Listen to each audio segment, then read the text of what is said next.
For lunch. If you have questions for us, please come chat with us.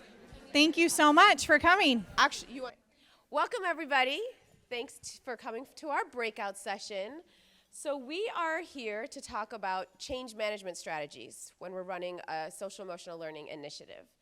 My name is Sangeeta Kumar. I am the founder of Be the Change Consulting, and my co-presenter Is Melissa Johns, and I am the executive director of Breakthrough Silicon Valley. We're one of the very lucky nonprofits that were part of the Silicon Valley Out of School Time Collaborative that you've heard about this morning. And we did not plan to dress alike, but we do look adorable, right? So you It's all for that video right there. Okay, so we're going to just get started with we've been sitting for a while, and we want to just make sure there's like some connection in here. So I'm going to ask everyone to do something. Put everything that you're holding down, stand up, and we're going to move a little bit. So I know it's hard with this configuration, but I want you to find someone in the room who today is your shoe twin, who's wearing the most similar footwear to whatever you have on. So go find that person first. I like it.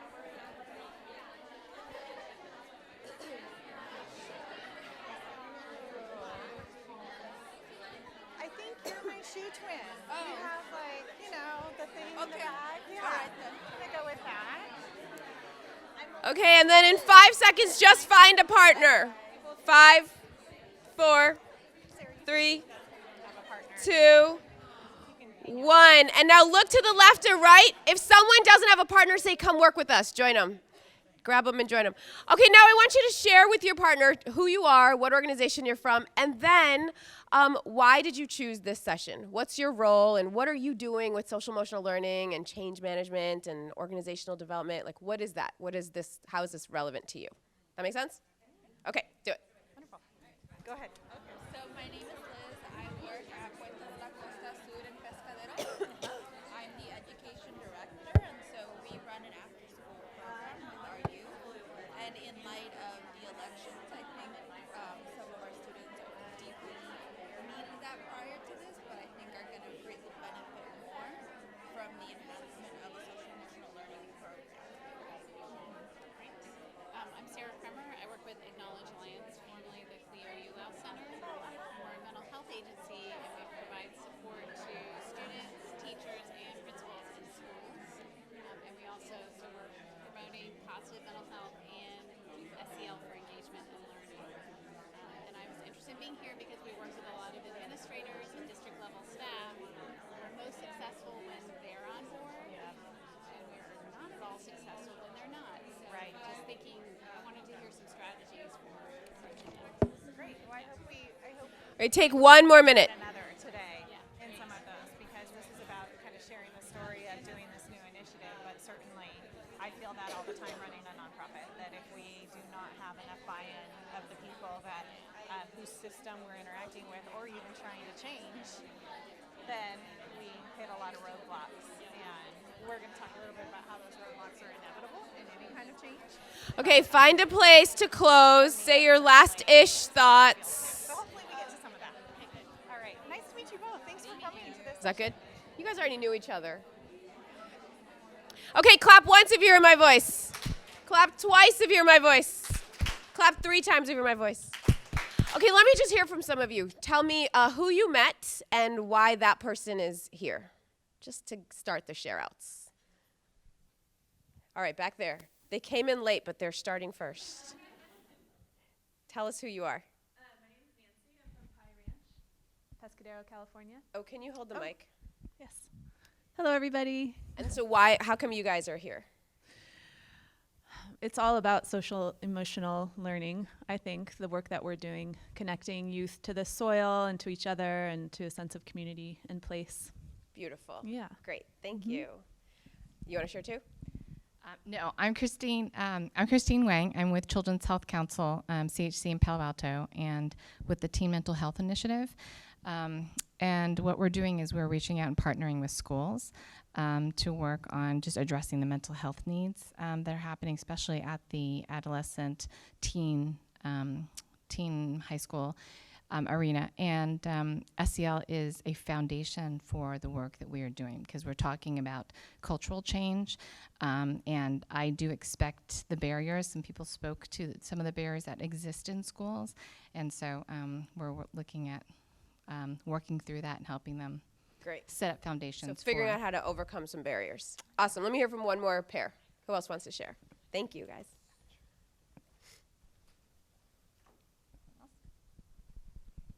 Oh, no. We're just going to wait in silence. Oh, there we go. Thank you. No worries.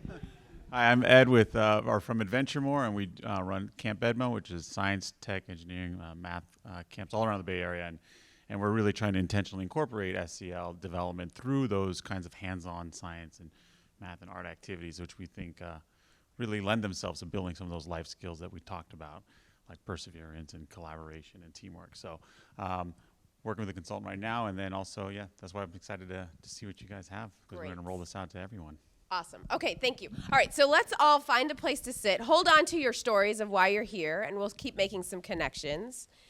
Will you, as people sit down, will you hand out? We're going to give you guys a handout. If you can find a pen, or if you need one, we'll bring you a marker.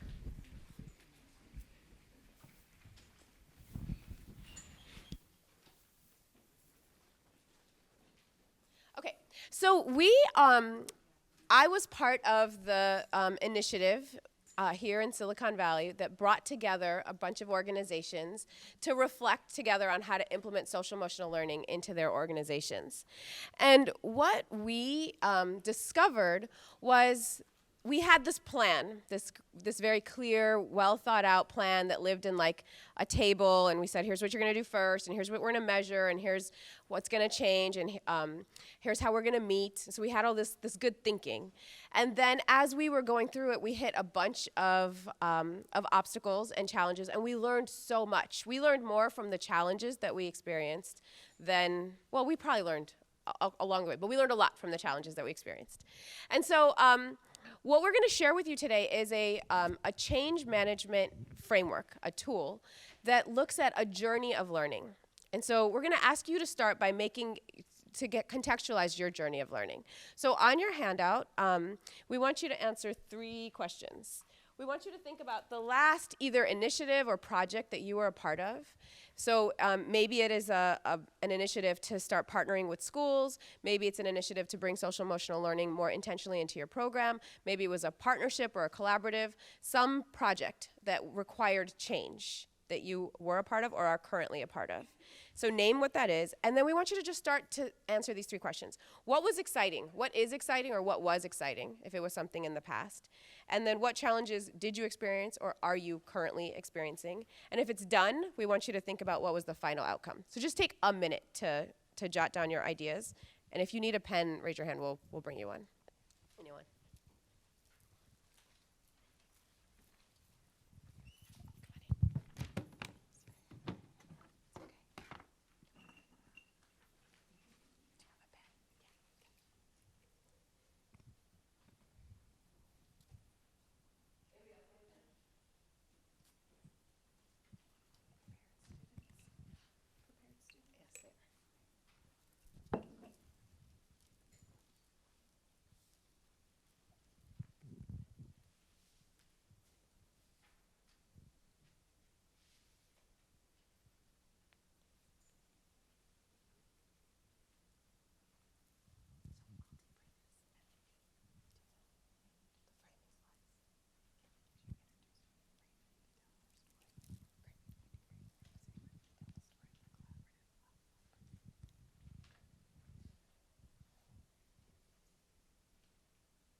Okay, like 30 more seconds? Is that good?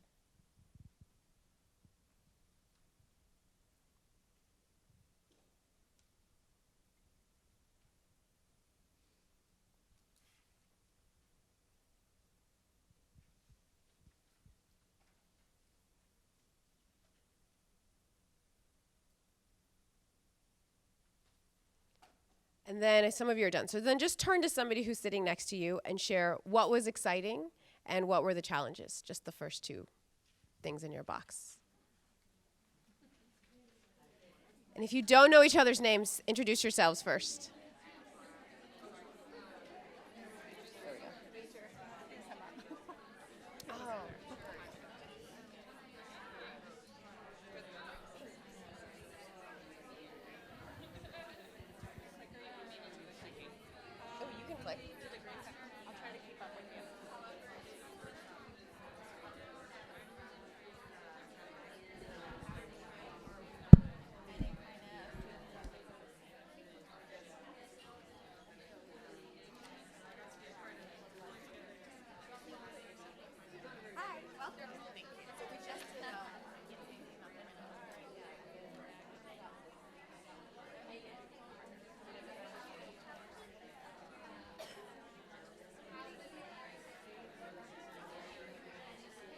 Eavesdropping. Is this for my brother's keeper? Yeah. How exciting. San Francisco. A lot of exciting things, some Of challenges. course, right. How far along are you? Well, I think we're still trying to figure it out. So there has been some change. Superintendent left. So I think we're trying to confirm that it's a priority for the new. Well, what's been Turnover, identified. right. Turnover is so. And then I feel like I was thinking about my brother's keeper because I was involved with the effort in San Jose, just some early discussions with our mayor there, and Emmett Carson from Silicon Valley Community Foundation was leading a lot of that discussion, and I really felt like, well, now we were anchoring this. We'll take 1 more minute. How do we, what's in the new reality, right? Yeah. Interesting. Okay. Yeah. You can, how about right here? You get a great partner if you come sit right here by him. Meet one another, unless you already know each other. No? Okay.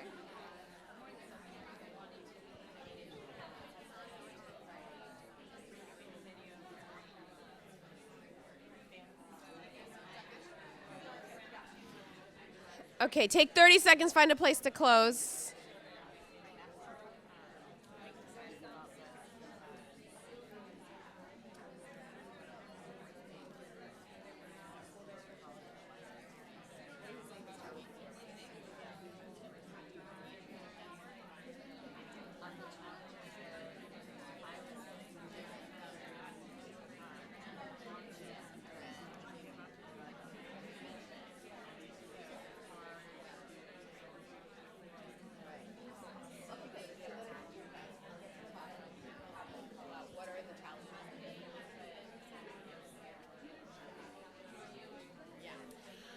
Okay, so if you can find a place to close. Was that enough time for you guys?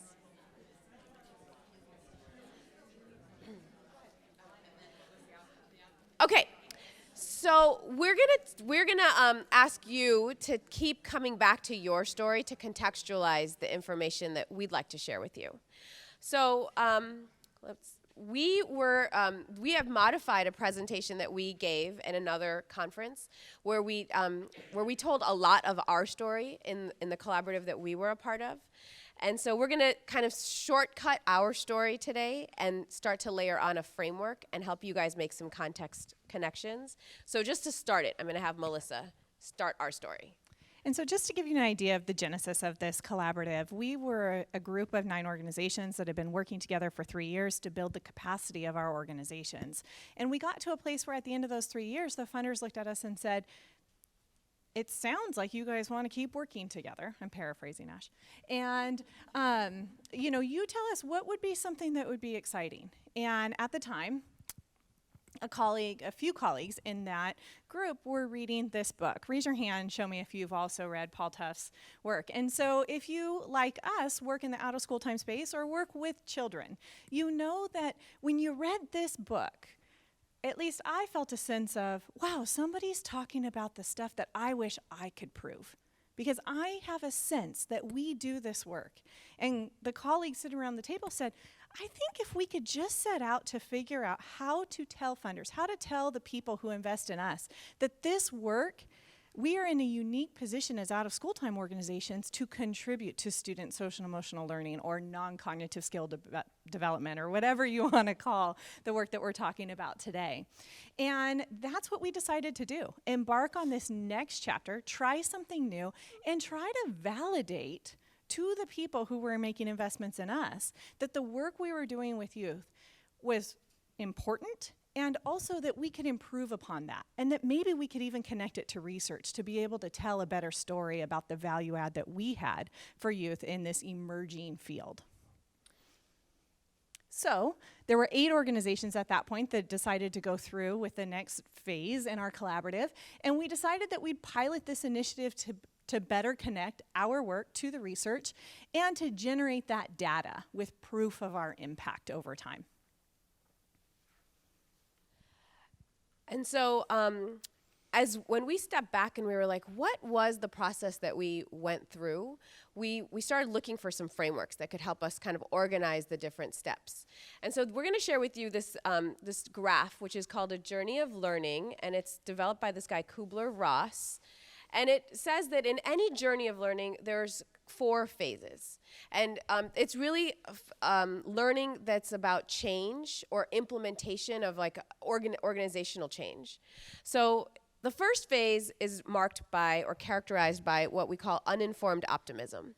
So this is where people feel like we've got a great idea, there's investment, there's partnership here, there's enough, this idea is strong enough and good enough that makes us want to move forward with it. And I'd like to also make sure, in case you're like me and you look at a graph and your eyes start to spin a little bit, that the y-axis that we're looking at here is your mood being high on one end, low down over here, and the other across the horizontal is time. So over time, how can mood change from one end to the other?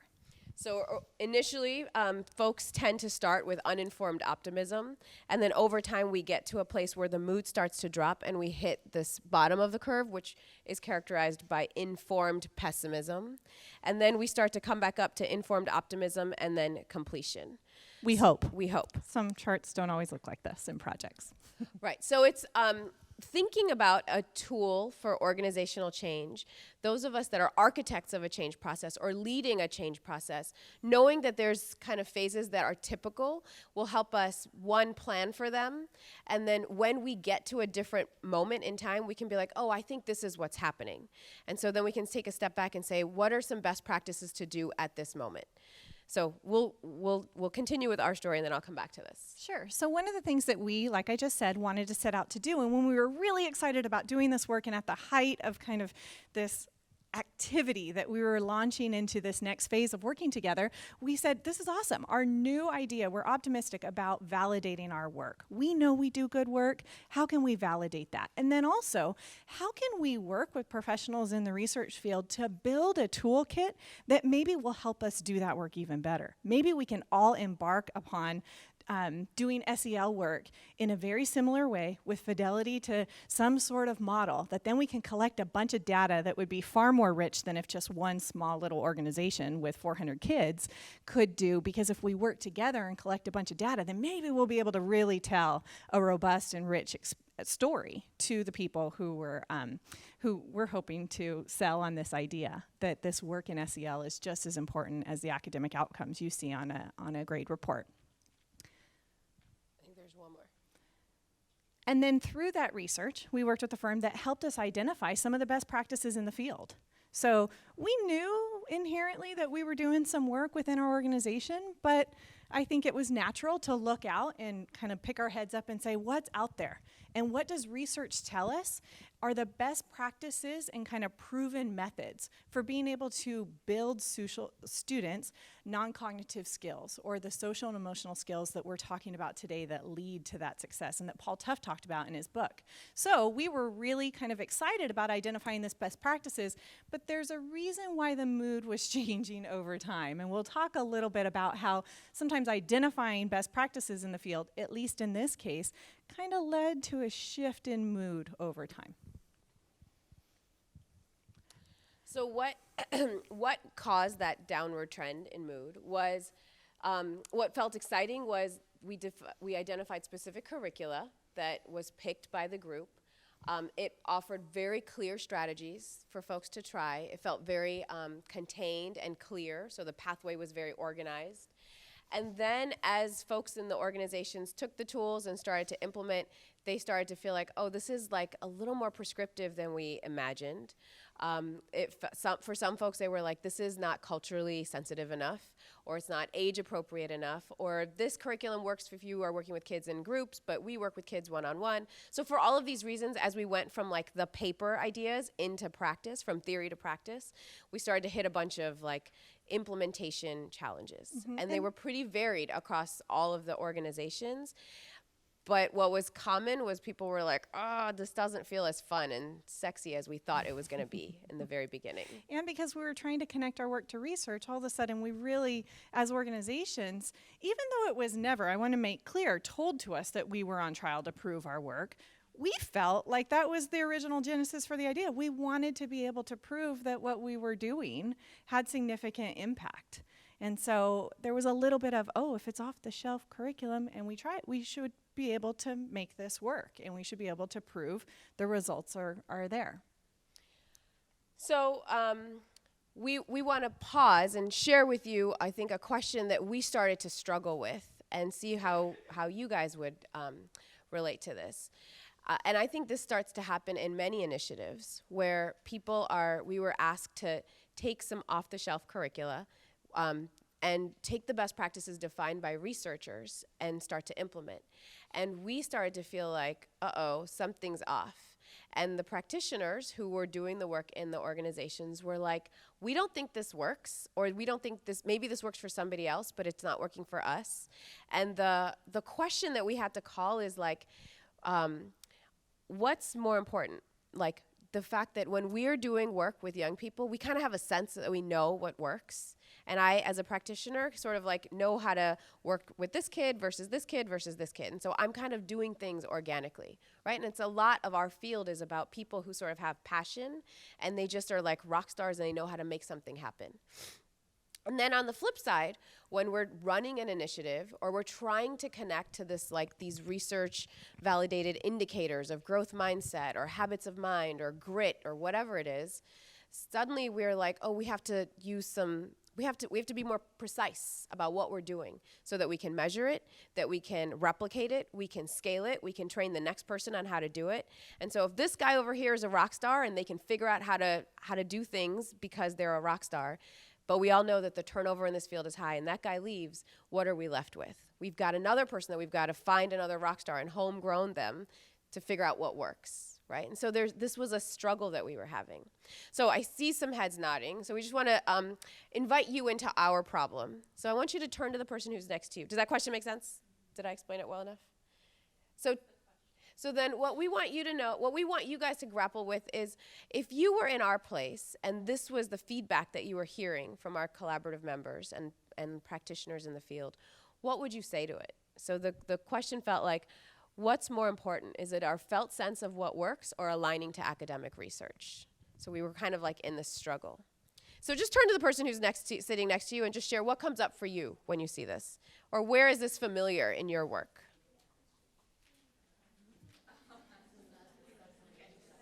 There you go.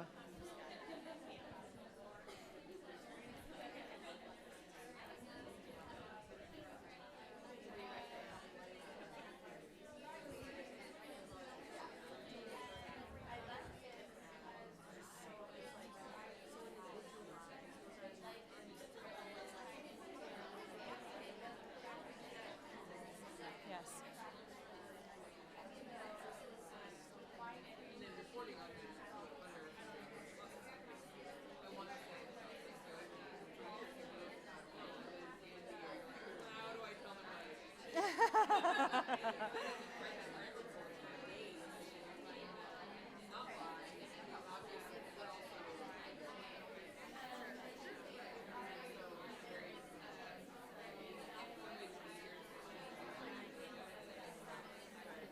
But that's not why we go into this business, right? And it's, yeah.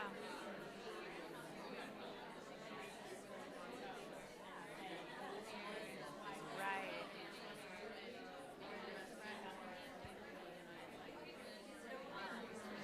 Yeah. too will share that. When she, because that's exactly what we imagine. There are a lot of people in the room who have worked with you in the past where you go, what am I supposed to do? Management or stakeholder, some key person saying that, hey, if you do this and do it this certain way and we align it to the research, look at the story we can tell. And sometimes it's not always research. It's Well, that's what I was just about to ability to say. curriculum, yeah. Yes. Take like 10 more seconds.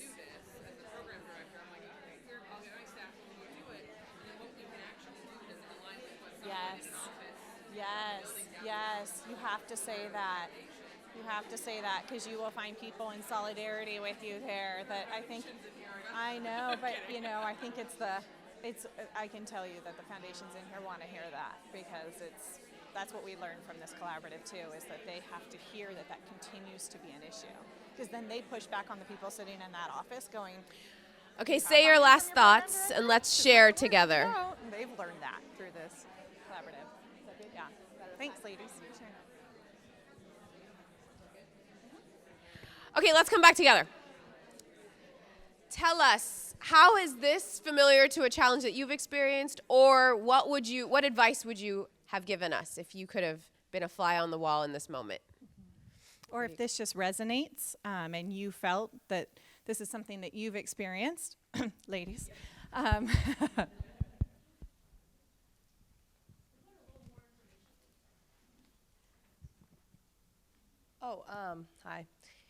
Tell us your name. I'm Allison. Hi.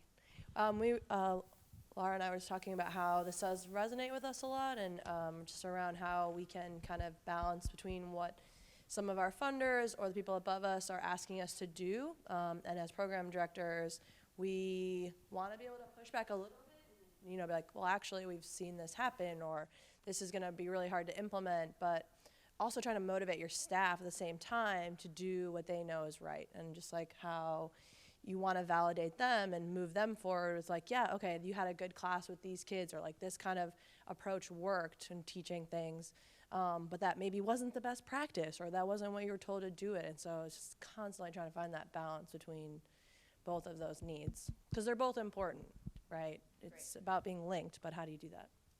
Okay, good. So that's an example of where it resonates. What else came up for folks? Either where this issue resonates or some advice you would give us or a thought you had. Hi, I'm Julie Bennett with ASAP Connect. So I just have a problem with the first three words, what's more important, because I don't think you can cross-compare them.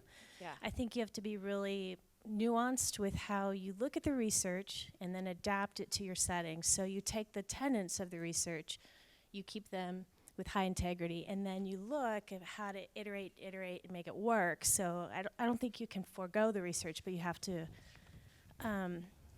be very intentional, like Selena was saying, in how you implement over time with your context. Great. So really looking for like where we can get into a tug of war and pit one against the other and really say like, how do we hold them both important? And that's complex, right? So iteration takes what? What do we need to be able to iterate? We have to have time.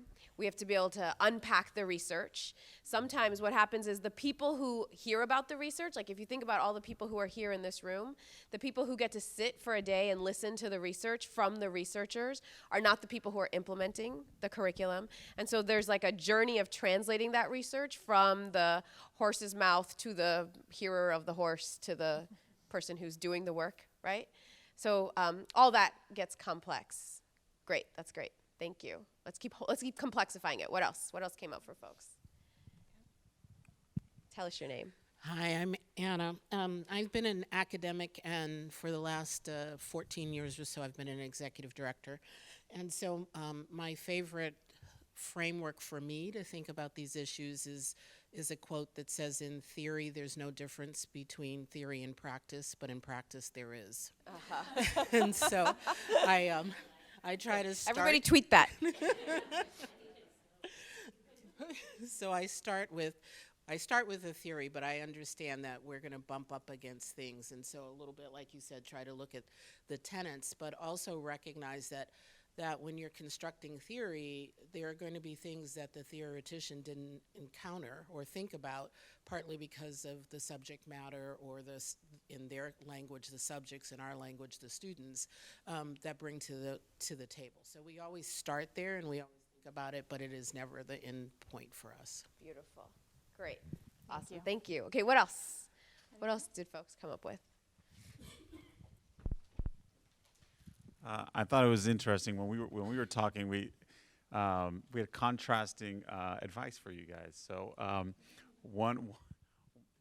my first thought went to like, well, if you've got 9 different organizations, maybe each organization needs to figure out what's most important to them, and they have more. Maybe that staff has more voice, and then they choose what are the things they want to focus on. And but then it was interesting because then my partner was saying, well, maybe they need to just like tell the staff to trust some of this research and explain the why of like why you're doing this and say, you know, like, let's try it this way, and then once we've tried it, then we can reassess it, and then we can make tweaks to it. I think they're both great advices, but but just two different approaches to it. Right. Great. That's helpful. Okay, let me hear one more, and then we'll. I'm Sarah Kremer with Acknowledge Alliance, formerly the Clio ULAW Center, and we're a mental health agency that works in schools and works with administrators. And for us, the felt sense is really important. That's key for therapists. And so we were talking about kind of thinking about it as a feedback loop, that you kind of keep checking in to see how you're feeling about it and kind of weigh that against the academic research, so that they're equally as important. Okay, so this was happening live, and all of these issues were coming up for us. We were going between, should we really honor people's experiences, the people who are doing the work? If they're saying something isn't working, then maybe something is not working. And then we were like, but this stuff came from like these really brilliant researchers who like have all those like letters after their names, and don't they know something that maybe we are missing? And shouldn't we maybe trust the process and like try a little bit more? And how long is the right period of time to try? And are we pitting two things against each other? And are we like setting ourselves up for a tug of war when actually it's like a little bit more of an organic process? But at the same time, we're on a time crunch. We have to produce some results.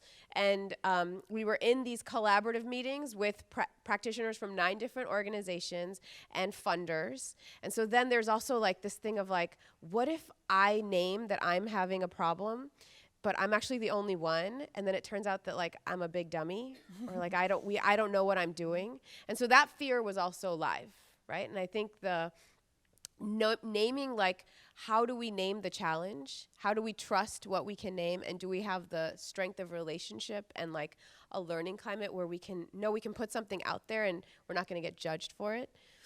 It felt tricky. And what happened, do you want to? Yeah, and what we ended up finding is that, you know, and you can apply what we're talking about in our collaborative, or you can go back to your paper now and think about, when is it that you get to this place where now your mood has dipped so far lower than where you started? You had that uninformed optimism, but now some stuff's happened, and whatever that stuff is, happened, and you're feeling this new initiative fatigue. And that's where we were. We had done some work. We were really excited about doing that work, but there, for any number of reasons and to varying degrees for the organizations involved in the work, and lots of different reasons, not just this tug between research and practice and felt sense. I mean, there was also turnover within organizations. There was also maybe not the original buy-in from senior management or from the support staff that were going to do it. There were a number of things. So it's not just, you know, that one topic that we pulled out here. Regardless, knowing that the change is going to get to this, unrolling this change, you will finally get to this place of having that fatigue set in, is where we were in this collaborative. So we essentially had these options. We could look at either confronting our new initiative fatigue and knowing that we had lost some motivation, that we had staff. I know within my organization, I had some staff members who didn't see the point. They just felt like what they were doing to keep fidelity to these research models was too much extra work, that if they had something that had been more authentic to them from the beginning, maybe they would have felt like it was a little bit more easier to bring SEL learning or social emotional learning to our students. They weren't seeing the results. It was kind of that immediate needing to see and get the feedback from students they were used to feeling, and they weren't getting that out of this new effort. So then this new initiative, the motivation wasn't also coming from the students really grabbing hold of it and feeling excited about it. And then ultimately, the focus on having that evaluation on a 2-year project at the end looming over us still felt like we had to do something. We had to fix this, but we weren't sure how to do it. And individually, as an organization, we might be able to figure that out, but we are part of this unique thing called a collaborative. And so how are we going to confront all of that together? So let's, this was another issue, but let's have you guys now turn to your initiative. And I think the bottom of that change curve, new initiative fatigue, is marked by sometimes, people don't say, I'm having new initiative fatigue. They don't say that. It looks different ways. So you see people who maybe stop showing up to meetings, or you have internal sabotage where someone says, okay, I'll do that lesson for 30 minutes, 2 days a week, and then they don't. They do something else. Or they say, oh, I just couldn't track the results. The computer didn't work that day. Or right. So the buyout looks different. Like people vote with their behaviors in organizational settings. And especially when you're the person in charge, it's hard for people sometimes to be like, I actually think your idea is bad and I'm not going to do it. And so it takes some decoding to understand that we're at this moment, and then to step back and to assess, like, is there enough that's working here? Or to figure out what do I do, right? So my question for you all is, if you look at your initiative, what's going on at the bottom of your curve? And some of that is about being able to step back and say, what's the hard question that I'm not able to ask myself? Or that I refuse to allow to be a possibility. Like maybe I made a mistake. Maybe what people are saying is actually true. Maybe we picked the wrong research. Like if you put the hardest question on the table and then you say, okay, no, I actually feel good that that's not the case. That's one thing. But what I see a lot of folks do is they refuse to put the hardest question on the table because they're like, well, failure is not an option here. It's not that I made a mistake. And so it becomes, the characteristics become like when we start to blame other people, or we start to feel like really frustrated with something that somebody else is doing, but because we're like, oh, you're messing up my possibility for success. So those are like good indicators that we're at this bottom of the curve moment, and it's a call for a hard question to be asked. Does that make sense? So let's try it for your initiatives. So if you think about what was going on for you, can you imagine what a hard question is that you either have to ask yourself or needed to ask yourself that felt like a hard thing to name? Does that make sense? Another way that my staff looked at this when we did it internally as an organization is thinking about if this is the common journey of learning, and the curve will be a different shape for every different experience. But when my staff looked at it, they said, so the things where I'm stuck. And I said, yeah, what are the challenges that seem so insurmountable right now that you feel like this project, this initiative can't move forward? Where do you feel so stuck that now you're looking at a brick wall and you're not sure how to get over it and keep moving forward? So try it. So look at your own thing and turn to the person who's sitting next to you and see if you can think through for yourself what would be the challenge that felt hard, a stuck place. Does that make sense? I changed my initiative. And I've been trying to get over it for about a year with my entire organization, and it's like I was about to just literally quit. I was like, I'm going to step off of this committee, and it's been really hard because we're going to do like a huge cultural shift to get. It actually started with me to change, like you came in and led a training, and then so she left, and we were like, okay, like she's amazing, and then we were doing it by ourselves. And for the last couple of years, it's been trying to get people to actually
And then, And you told me.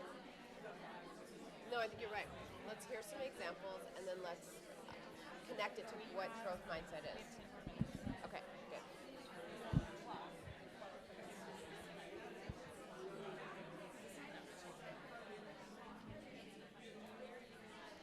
So I think the connection to growth mindset to SEL is that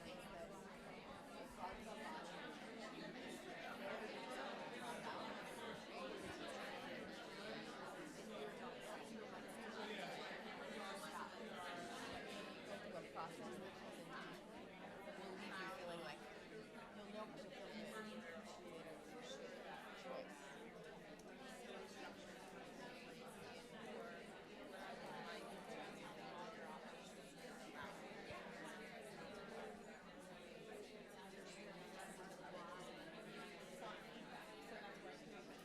My team, we did this in a way where we obviously let you get ideas from others, just like you're doing here. Great. Awesome.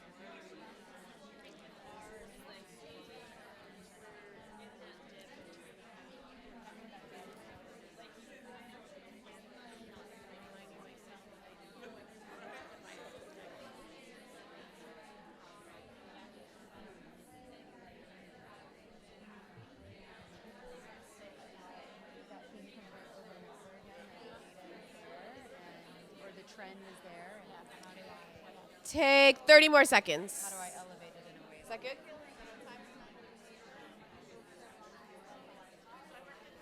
Is that enough time? All right, let's come back together. Is that what you're saying? So let me hear from some of you. What were some of your challenges at the bottom of the curve? Let's just flesh out what it can look like down there.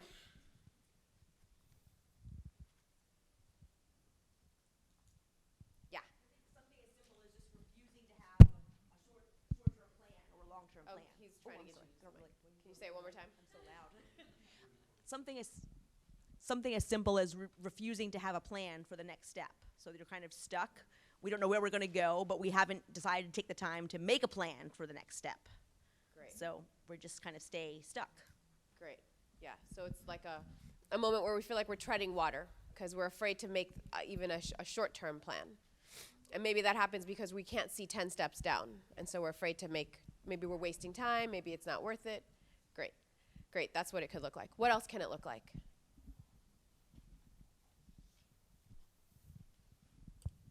So I think sometimes someone identifies, okay, we need to move in a different direction to move back up, but then there's this intense response from everyone else. We did all this work. Why are you throwing it away? And so it's hard to get people to move in that new direction, thinking we just spent the last 6 months, year, whatever, doing all of this stuff, and now you're taking away everything I did. And so trying to validate people while you move forward can be really hard to get out of that. It's huge. Yeah. Yeah. Right. So if we can't figure out how to frame what we did as like, it took us this long to learn what didn't work. If that becomes too hard to say it like that, then it feels like I can't say that I spent 6 months wasting everyone's time on this. And that's hard. That's hard to hear. Hard to take. Good. That's a great one. What else?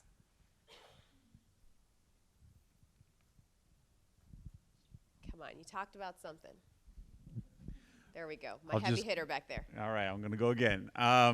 So, I mean, actually, it was interesting when I was talking. Catherine. Okay, thank you. I don't want to keep saying my partner. So Catherine was saying, she actually identified a good question for us. And as we think about SEL integration, we have so much part-time staff that we bring in. And like the last speaker said, you got to start with the staff and their abilities. And so for us, it's like, how much SEL skills can you build in a staff in your short amount of training before, like, say, summer camp, when you have a ton of seasonal staff starting? Is that even realistic? Or what is realistic to build? And then likewise with the kids, you have the kids for 1 to 6 weeks. Like, is this really realistic, to build some of these larger skills? It may take lifetimes to develop. So understanding what the role, what we want the role of our organization to be in the development of our staff and our kids. Yeah, That's great. And I think that's really common as folks venture into social emotional learning is we start to realize it is more complicated than we thought. It is a little bit more like those complicated remotes that we saw this morning. And it takes a lot to train people to understand the complexity of it. And a lot of those skills don't feel that trainable, right? So if you're not someone who is naturally empathetic, it's really hard to train for empathy. If you're not someone who gets asset-based language, it's really hard to train for that. But what I can jump in and say from being part of this collaborative is that's not an insurmountable problem, and that there are people who have now done it, and that's our role now is to help build the field. And so if you're interested in learning how we've done that exactly with part-time staff who come in, who help in a summer or after-school program, we're nodding because we've been part of this collaborative. We have helpful hints for you. Yeah. So.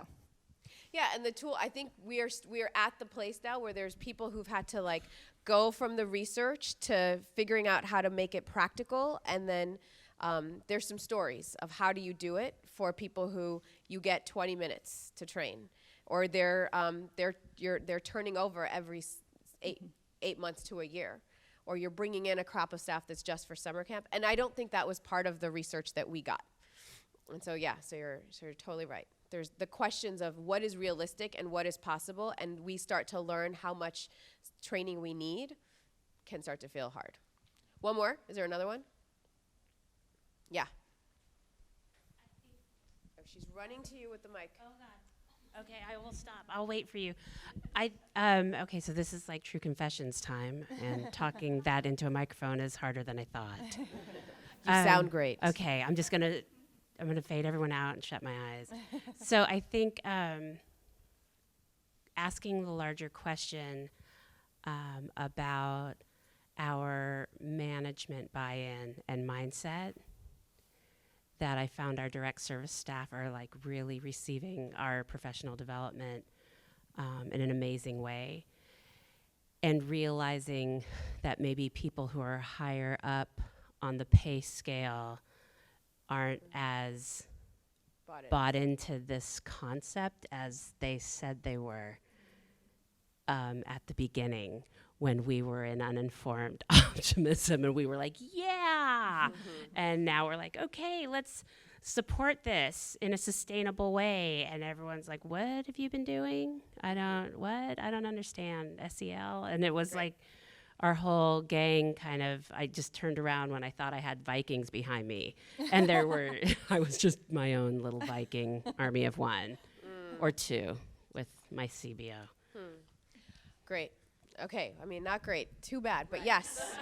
This is a moment where we get to assess what were our expectations, what's our buy-in, how much resources do we have to work with, what are we willing to chalk up as like, oh, it didn't go the way I planned, and can I reframe that?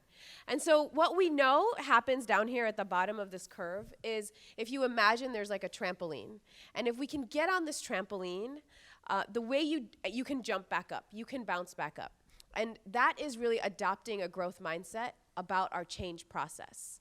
So it means being able to ask the hard questions, to acknowledge the thing that I'm afraid of, to say failure, maybe I didn't fail, but maybe it didn't go the way I thought it was going to go, right? So to reframe the idea of failure into something that feels palatable. And if we can do that, then what we get to is the ability to change tracks. So what happened in our initiative is, as we started to name, so we were like, okay, let's name the hard questions. Let's put it out there and say, is it really that it's not working? Is it really that we need to stick with it longer? Is it really that what is it? What's going on? And as we sort of churned, we allowed ourselves the time and the space to churn in those questions. We realized, okay, we can shift this work. And we moved to a learning community model. So we moved from saying, okay, we've got a timeline of implementation steps, and we're going to just, do, and then measure, and then celebrate. We realized, okay, there's a little bit more of a reflective practice that's needed here. And so we also then said, okay, we've got to move away. I think to your point, we realized we have to move away from what we thought the best practices were and say, we know best practice ourselves. And so we've got to come back to the assets of the people who are working in these programs and really honor that they're bringing some really important information, and that there's modifications, iteration that's possible if we can connect the dots between what's in the research and what do people feel ready or excited, or what they feel is possible for them to do. And we did a little bit of tailoring. So we figured out how to balance, like, to be part of a collective, we knew there has to be something that we can feel like everybody is doing the same. So there's some way of saying there's collective impact. And it also needed to be super tailored. So we worked with our funders. We had such a good experience of working together to figure out how do we tailor the two. And we really made it possible for those for whom the off-the-shelf curriculum, or those for whom had found success and maybe their curve didn't look so steep because what they had chosen had really worked for what they wanted to implement, that there was still space for them to own that and to keep with it and to see how that model unfolded in 4 of the 8 organizations who were doing this work. So we had 4 organizations who really decided to shift to a more tailored approach, and we had 4 organizations who stayed with the curriculum off the shelf, which I think just in the end for me, the biggest lesson learned there is that within our agencies, we have to be able to hold the authentic conversations to know what's possible with the buy-in that we have from management, with the staff that we have available, with the capacity and the resources available to us, what's going to make sense for our own practices, and how can we map whether we tailor an initiative to work for us or we take the off-the-shelf curriculum.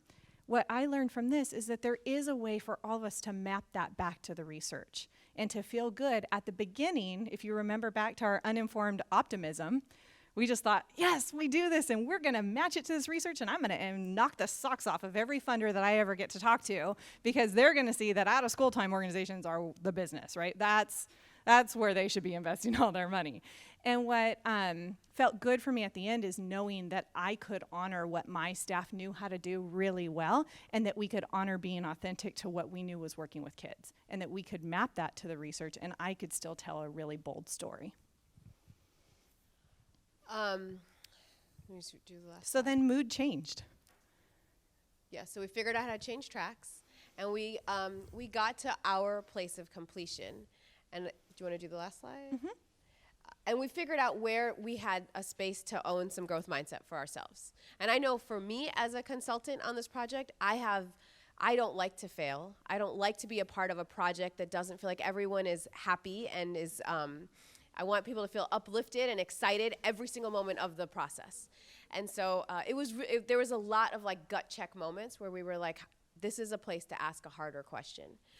I think now, looking back, we could probably, seeing what organizations needed a more tailored approach and what organizations were able to work from off-the-shelf curriculum, I think something that we can offer back to the field is a better understanding of what are some of the organizational structures, systems, or conditions that will make it more possible for you to work with something that's off the shelf, or how do you take something that's off the shelf and pair it with something that's tailored, or do you have to do it your own way, right? And so it's almost like we have a great case study for when it works and why it works, and what are the conditions that you need to have in place to make it work. And the executive summaries that you got in your folders today when you registered here are just a tiny little sampling of the really large report that Public Profit put together that details kind of this journey of learning that we've all been on. And I encourage you, if this is interesting to you, to kind of know little bits about when it worked really well for organizations and what they found didn't work given how they could train their staff, for example, to your point. That is detailed a lot in the report, in the evaluation report.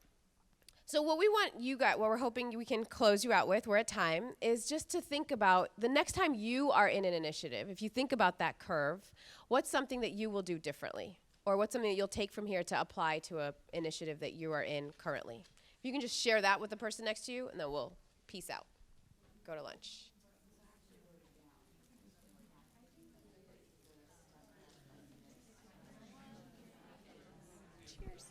Cheers. I don't know. I think I feel like we were like too rushed for time. That's okay. What did you think? Did you think this was useful? That's right. I don't know. But that was fun. Your last slide, you missed that last bubble. Oh, sure. Oops. This one? No. one with the you did changing tracks. Oh, this one here. Thank you. Owning growth mindset. All right. Well, they're asking for the. Yeah, perfect. All right, folks, we're at time, so we want to let you guys go off for lunch. If you have questions for us, please come chat with us. Thank you so much for coming. Actually, you want to? Oh yeah, we just have a quick logistics announcement for the rest of the afternoon. If you can hear this lady, clap once. Okay. Can't hear you. Clap once. Okay. So thank you guys for a great session. Lunch is going to be served back in the Shoreway room. So you're welcome to eat anywhere in the room or outside. Just remember, we'll be joining back together for the lunch session at 12:45 in the Shoreway room. Okay. Tight schedule.